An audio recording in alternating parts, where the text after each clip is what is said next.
Bienvenue dans cette nouvelle vidéo où nous allons voir ensemble les opérateurs. C'est quoi un opérateur?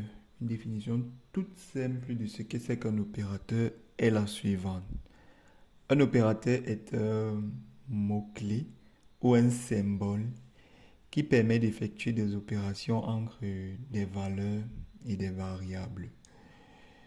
Donc, de façon concrète, il y a plusieurs types d'opérateurs que j'ai recensés pendant que je faisais des recherches pour cette vidéo.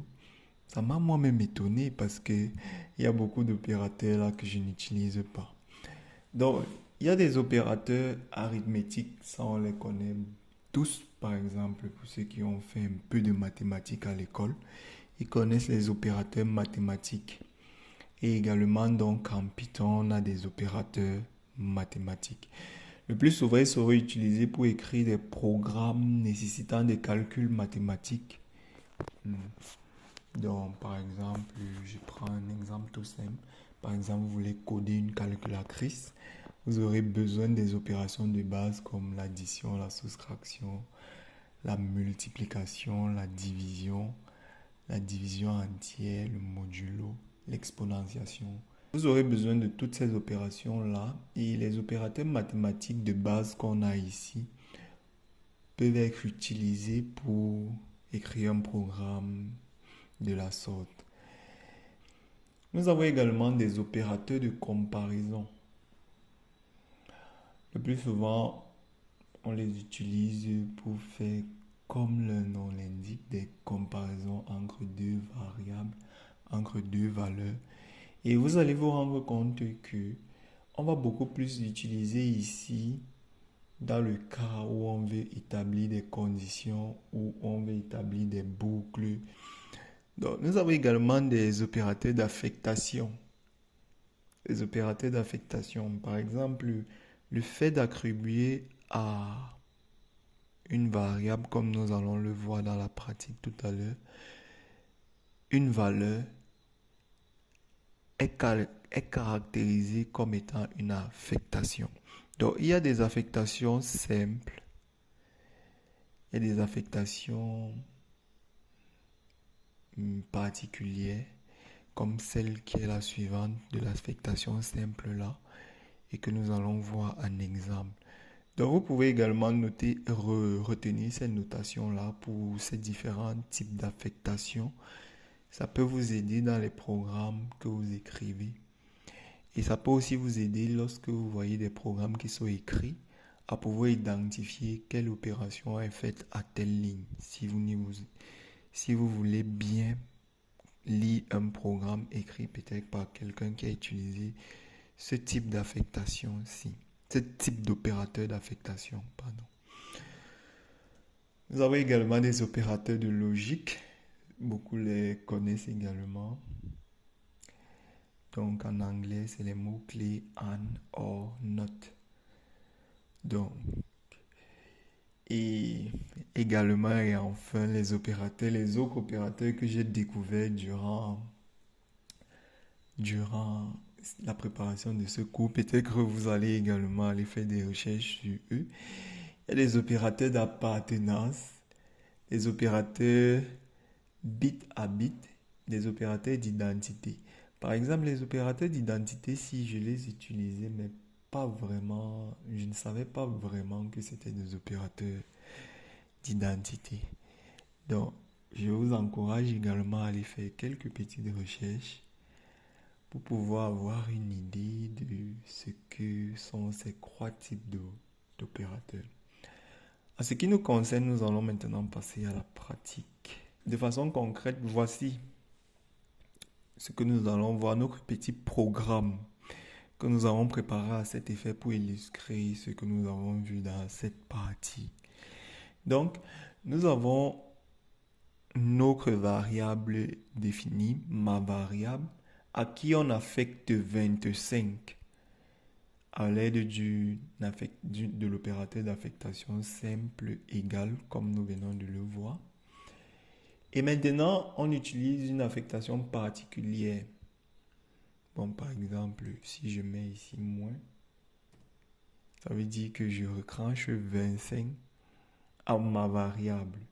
Donc, je recranche 25 et j'affecte le reste à ma variable.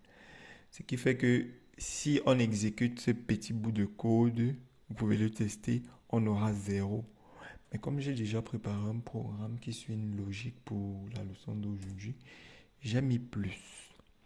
Donc, ici, ça veut tout simplement dire qu'à ma variable, on va affecter 20. On va d'abord additionner, on va ajouter 25 à ma variable et on va affecter cela. Ce qui fait qu'en temps normal, si on print la valeur là, présentement, on va se retrouver avec 50. Donc, à la suite, on utilise un opérateur de arithmétique. Et on affecte, et donc à ma variable,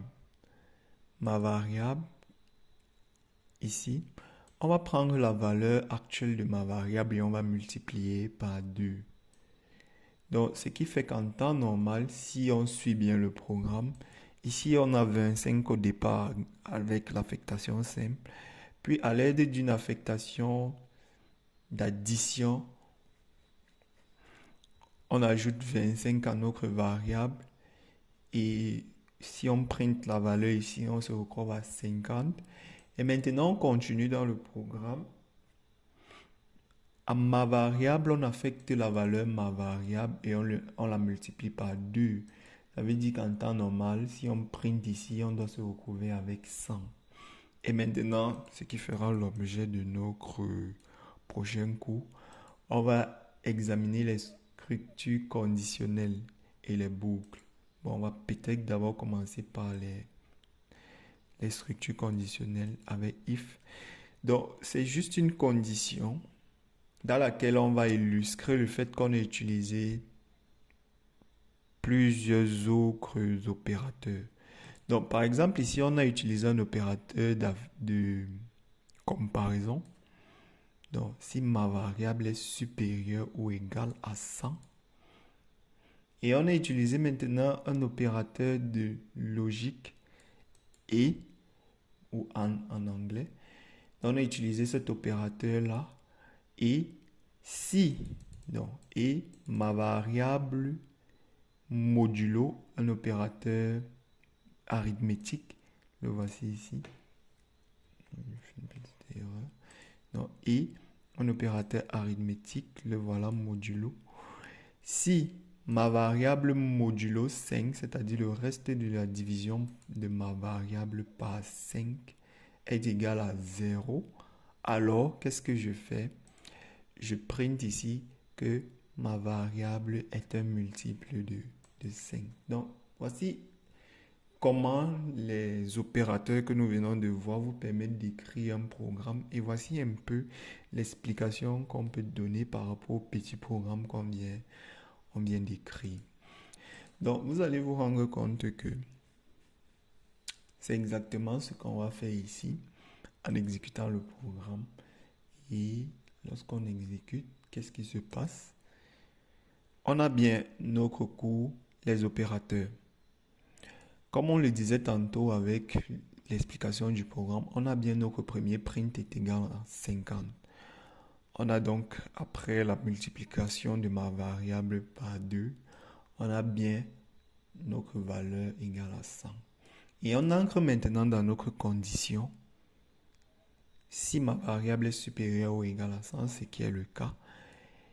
Et si ma variable, c'est-à-dire le reste de la division de ma variable par 5 est égal à 0, et on peut donc écrire bel et bien ma variable est un multiple de 100, de 5.